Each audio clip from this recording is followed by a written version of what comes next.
इसमें फूल खिलते हैं तो कभी आंधियां आती हैं, कभी रास्ता सीधा और सरल होता है तो कभी कठिन और ऊबड़ खाबड़। ऐसे ही कठिन समय जब आप थक जाते हैं, हार मानने को तैयार हो जाते हैं, उन्हीं पलों में भगवान आपकी परीक्षा लेते हैं। परमहंस योगानंद कहते थे, परीक्षा का मतलब है ईश्वर आपको एक ऊंचे स्तर की ओर ले जाना चाहते हैं, पर हम में से अधिकतर इन इम्तिहानों को देखकर डर जाते हैं और वहीं ठहर जाते हैं। आज की इस आध्यात्मिक यात्रा में हम सीखेंगे भगवान की परीक्षाओं को कैसे पहचानें और हार न मानने का रहस्य क्या है। परीक्षा क्यों आती है? आप सोच सकते हैं, भगवान मुझे क्यों परखेंगे? अगर वो मुझसे प्रेम करते हैं तो मेरे जीवन में कठिनाई क्यों देंगे?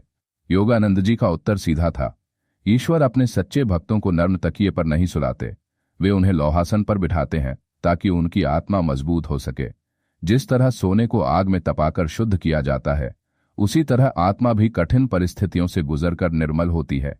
परीक्षा इसलिए नहीं आती कि आप टूट जाएं, बल्कि इसलिए आती है कि आप अपने भीतर की अनंत शक्ति को पहचान लें। कठिनाई का पहला संकेत परीक्षा हमेशा धीरे धीरे शुरू होती है। शायद एक छोटा सा नुकसान, किसी प्रियजन का दूर हो जाना या फिर कोई सपना अधूरा रह जाना। उस क्षण मन में दो आवाजें उठती हैं, एक कहती है छोड़ दो, अब कुछ नहीं हो सकता। दूसरी फुसफुसाती है, थोड़ा और धैर्य रखो, देखो क्या होता है। यही पल निर्णायक होता है। अगर आप पहली आवाज मान लें तो यात्रा यहीं खत्म हो जाती है, पर अगर आप दूसरी आवाज को सुन लें तो परीक्षा आपको ऊंचाई तक ले जाती है।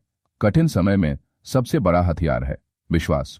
योगानंद जी कहते थे, जब तक सांस है तब तक प्रयास है, और जब तक प्रयास है तब तक ईश्वर की कृपा है। विश्वास का मतलब है अंधा भरोसा नहीं, बल्कि यह जानना कि जो भी हो रहा है उसका एक दिव्य कारण है। विश्वास वह ढाल है जो आपके मन को टूटने से बचाती है। धैर्य वह पुल है जो कठिनाई और सफलता के बीच फैला होता है। अधिकतर लोग इस पुल के बीच में ही लौट जाते हैं क्योंकि उन्हें लगता है कि मंजिल दूर है, पर जो रुकते नहीं वही दूसरी ओर पहुंचते हैं। एक बार एक साधक ने योगानंद जी से कहा, गुरुदेव, मैं रोज ध्यान करता हूं, मंत्र जपता हूं, फिर भी फल क्यों नहीं मिलता? योगानंद जी मुस्कुराए और बोले, बेटा, तुम मिट्टी में बीज बोकर रोज खोद कर देखोगे तो वो कैसे उगेगा? धैर्य रखो, बीज को अंकुर बनने दो। असफलता अंत नहीं है, यह केवल एक इशारा है कि आपकी यात्रा में बदलाव की जरूरत है।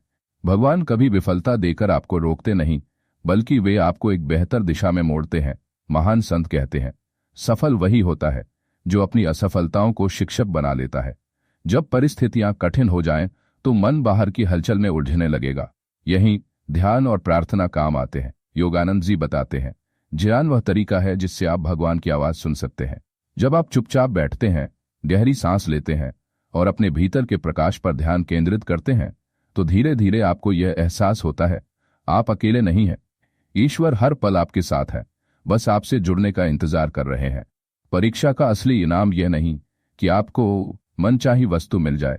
असली इनाम है आत्मा की मजबूती और भगवान के साथ गहरा संबंध। कठिनाई आपको बदल देती है, यह आपके भीतर दया, करुणा, धैर्य और कृतज्ञता का विकास करती है। जब आप कठिन समय पार कर लेते हैं तो आपको एहसास होता है, मैं वही नहीं रहा जो पहले था, अब मैं और मजबूत हूं और ईश्वर के करीब हूं। अब वह रहस्य जिसका इंतजार था। हार न मानने का असली मंत्र है निरंतरता। आप रोज थोड़े थोड़े कदम बढ़ाते रहें, चाहे वो ध्यान हो, प्रार्थना हो, सेवा हो या अपने लक्ष्य की ओर कोई प्रयास। निरंतर प्रयास ही वह नाव है जो आपको तूफान के पार ले जाएगी।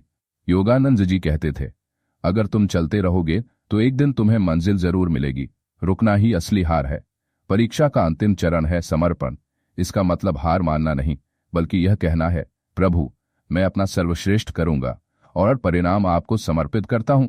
जब आप परिणाम के बोझ से मुक्त हो जाते हैं तो आपका मन हल्का हो जाता है और सफलता सहज हो जाती है। प्रिय साधक, जब भगवान आपकी परीक्षा लें तो डरिए मत। जान लीजिए, आपके भीतर इतनी शक्ति है जितनी आपने कभी सोची भी नहीं। विश्वास रखिए, धैर्य रखिए, निरंतर चलते रहिए और अंत में सब कुछ भगवान को समर्पित कर दीजिए। तब देखिए आपकी हर कठिनाई एक दिव्य वरदान में बदल जाएगी। याद रखिए, कठिनाई वह भाषा है जिसमें भगवान आपसे बात करते हैं।